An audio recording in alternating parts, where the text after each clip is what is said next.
What is up, guys? I'm Conrad, and today it looks like Negative G is finally launching the SC-v1. This is the Negative G custom chassis that's designed around the AiO SCX10iii. So we're just going to talk about it a little bit, but before we do that, let's go down to the table and we'll take a closer look at the build. Alright guys, so this is very similar to the TC-v1 as far as the general layout. So I'm just going to highlight some of the key differences that were implemented for the SC-v1. So, and again, this is all stuff that comes with the kit, but you've got your carbon rails, and then it's going to come with the skid, the sliders, the transfer case, tiny little transfer case there, forward motor mount, you got your spur gear up front right there behind the servo, and then we've got our upper link right here that's included as well. You've got your spacers, rear bumper, front bumper. I just have like my little LED on there just because it's hardwired to my direct powered servo.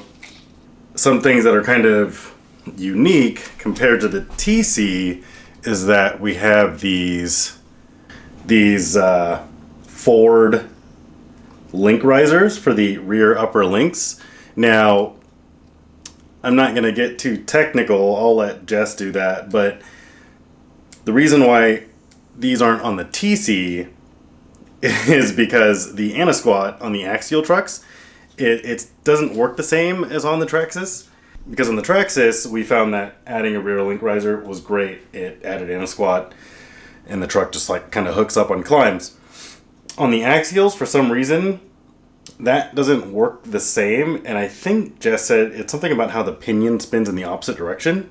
So he thought it would be a good idea to add adjustability to the front of the rear upper links. And then one of the biggest things that he had to do, so maybe if you guys can see down where the upper link connects to the front axle, Jess had to design a 3D printed panhard mount, because the stock panhard on the axle, it broke super easy. We were out crawling one day and his truck like flipped off of a rock about 2 feet up, and it just like snapped that mount on the axle. So he had to redesign that. It'll come with the steering link, panhard bar, upper link, and then, you know, of course, we've got our rubber bands that are just for the droop control to help keep the suspension compressed. Show you the underside. Nice flat skid. Got some scratches on it just from driving it in my backyard. And then, so like if you guys are wondering like if you want to get the TC or the SC or the CC, one of the crazy things about the SCX10iii axles is they have a ton of steering. And so if you look at it, like and this truck has +3 hub extenders on it, but like the front tire is like tucking into the bumper. Like that is a ton of steering. Like it you know, it obviously has more steering than the Traxxas, and I think it has more steering than my Capra axles, which was kind of surprising. But that's a pretty big difference compared to the Traxxas. I've just got my electronics mounted on the left slider there. It's just a micro Mamba ESC Spectrum receiver, and then I don't have a Beck or anything because my servo is direct powered. And then the motor is a Team Broad Riot S. It's a 35 millimeter can, so it's a little bigger motor. This should have like the longer skid on it, but that's just what Jess gave me for the build. So yeah, that's the build. All right, let's go back up and talk about it. All right, guys, so that was the build. So we can talk about it a little bit more. This is just the, what is it, Mont Rock? The Mont Rock body. Jess wanted to try these, so I just threw a quick little paint job on there with the neon yellow Tamiya paint. Let's see. It's a pretty short body, but it fits on there pretty good. I don't think it would be like class 2 legal because it's skinny like the Creep body. But I think it looks okay. I'm more of a fan of like the Creep and the Cliffhanger. I'm not sure how I feel about this one yet, but it looks pretty cool. So we'll just pop this off. And then, so you see that Jess has actually ramped up like his packaging, like they ship in a box now. And then if you guys aren't familiar with the first kit, the SC-v1, what this is it's an LCG chassis that comes in a kit. It includes everything you need to convert your truck to an LCG belly dragger style crawler. That could be for comps, or it could be for just going out to your favorite spot and just like seeing who can pull like the best lines between you and your friends, right? So Jess's main design goals when he's making these things is to get like a compromise between skid height and skid clearance, because if it's lower, it's going to lower the CG, but it's also going to like make it harder to like break over edges and ledges, right? It's a nice flat skid with a little bit of an angle on it to help with that breakover. And then what we've learned is the main way to improve performance is to just reduce the sprung weight as much as possible. And so the sprung weight is anything that is connected to the top of the shock, because it's putting the shocks under spring tension.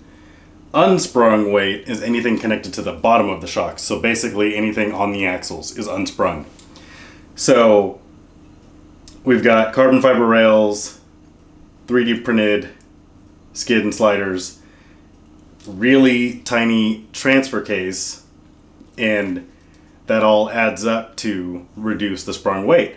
And so, when you're crawling, like let's say you're going up a steep climb, 60, 65 degrees, if you have heavy axles and not a lot of mass in the chassis, that's like, okay, so like if you look at like a stock truck, you might have like a 5,000 mile lipo that's like this high in the air.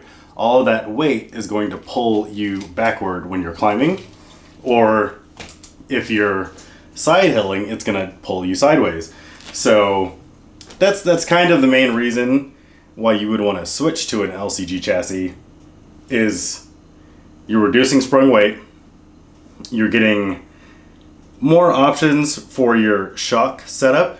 The smooth skid makes it easier to break over and like drag the belly over stuff. And then if you look at the shocks, so like right now, it's got the rubber bands on it, so it's not gonna go down all the way. But right now we're getting like that much down travel. But if I were to move the shocks to one of the lower holes, it wouldn't affect ride height, but you get a lot more down travel, a lot more flex, that kind of thing.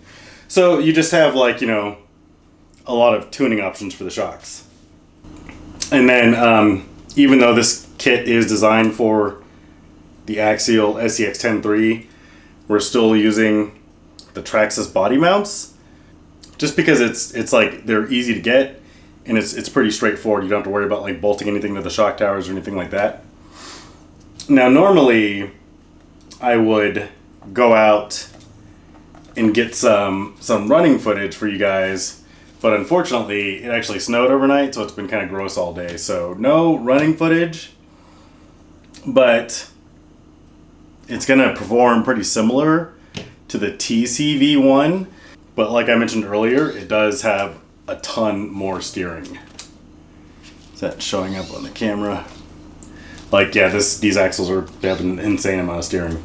This is actually Jess's truck. I just built it so I could, you know, make this video and go get some photos. So I haven't actually driven it too much, but I would expect it to be, you know, somewhere in between the Capra and the Traxxas, the TRX4 builds. The LiPo strap, I found these on Amazon. I forget the exact size, but they're perfect for these skids, so I'll leave a link in the description. I think that's really all I've got for now. Sorry if it was kind of quick, because again, we did cover a lot of this in the SC-v1 video. So again, the main changes are you've got your upper link risers for the rear upper links, just to kind of play with the anti-squat. So you've got the super beefed up pan hard mount on the axle because they break super easy.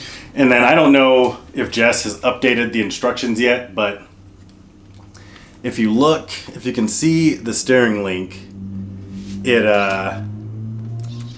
the instructions, he has you mount the steering link behind the servo horn, but it needed to be updated because when it's mounted behind the servo horn, it's hitting a screw on the pan hard mount. So we just figured out that if you just put it in front, it's fine. And you get, like, you know, you get your full steering.